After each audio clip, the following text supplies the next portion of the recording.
hard. Your body craves certain things, you feed it, but, you know, also know your limits.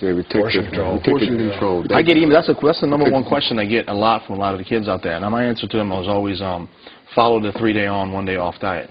For 3 days, stay on a pretty strict diet. On your 4th day, go ahead for your first and last meal of the day, have whatever you want.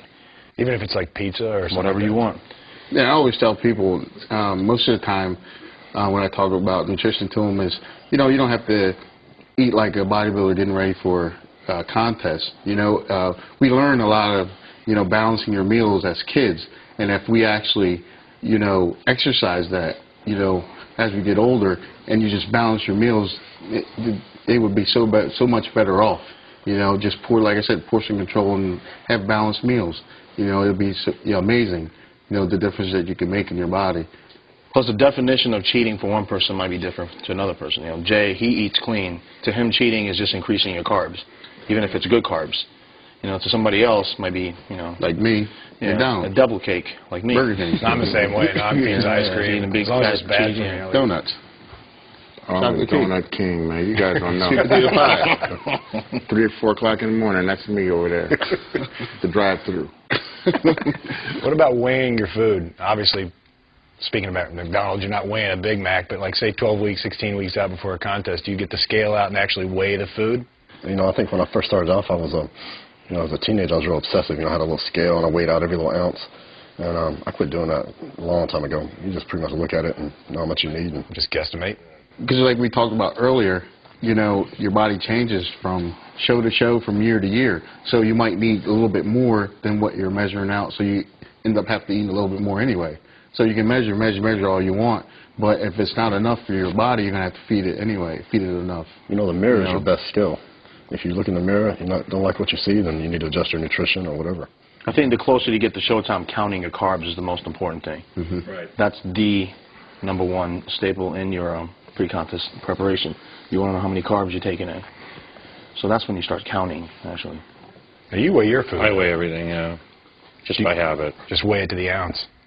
Now, what are 3 misconceptions about bodybuilding and food and, like, what you should or shouldn't do? Lifting lightweight to get cut. Yeah. I think that's the biggest misconception. I think when you get ready for a show, you need to lift light, you know, to get cut up, and it's nutrition and cardio. That's what's going to get you in shape, not lifting lightweight. Yeah, I would say not eating after 5 o'clock. That's a huge misconception. I mean, it goes by your schedule. Yeah, it's like every 3 hours, you know, pretty much every 3 hours as long as you're awake, from the time you wake up to the time you go to sleep, you know. You can taper your carbohydrates off or eat, you know, less starchy carbs or whatever later in the day. Mm-hmm. Replace it with green vegetables, broccoli, asparagus, that kind of thing. But, you know, you still need your protein every 3 hours, especially if you're a weight trainer, and especially if you're getting ready for a bodybuilding contest. I would say, like, more is not better. A lot of times people are, like, overtraining and over diet, over everything. They think that the more they do this or that, the better off they're going to be. But sometimes it works the opposite way. Mm-hmm. So as far as the starchy carbs go, there's that big misconception that a lot of people will eat a huge dinner at night. That's actually a truth, right? Because a lot of people eat those 3 solid meals every day. Well, they don't even eat 3 meals. They eat just large dinner and maybe, you know, donuts for breakfast or coffee. But the average person, even if they're not a weight trainer, should be eating 4 or 5 small portions a day, not just loading up. And that's why we have a weight epidemic in the United States, because people have no idea what kind of diet they should be on or what even a protein and a carbohydrate is. Yeah. So to lose weight, you should increase the amount of food you eat. Keeps your metabolism up. That is absolute. You need fiber. Paradox of what people believe, but it's true. Especially as you get older, you kind of stay on that regimen a little bit more because, you know, naturally your metabolism will start slowing down the older you get. So you kind of find some way to tweak it or get it back started up, you know. So you got to eat to lose weight. That's the hardest thing to drive through somebody's head. Because, you know, everybody thinks, oh, you don't want to lose weight, don't eat. But I think they're thinking about McDonald's or, you know what I mean, some Mexican food or something like that. And they're like, I can't eat like that, you know, all that. Well, you shouldn't eat like that at all. You know, it's like eat the right foods, you know, and then it'll make a difference. If they were going to get on a balanced diet, what would you say is the #1 thing that they should know? The 6 meals a day, keep the protein up, keep the carbs up. I mean, what's a diet that you would give these guys? Protein shakes in at least once or twice a day, maybe. Like I said, I made my best gains when I learned the importance of protein.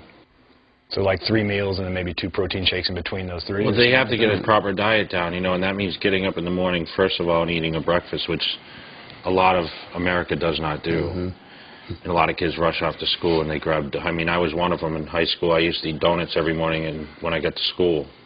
Coffee cake. Because I was rushing to get out, and you should sit down and have, you know, I would suggest like wheat, you know, I know it's not the best thing, but, you know, the oatmeal King mentioned, you know, the packets of oatmeal with the little sodium and sugar flavoring is you know, a good way to start, and maybe a little protein. Yeah, some eggs. Egg whites.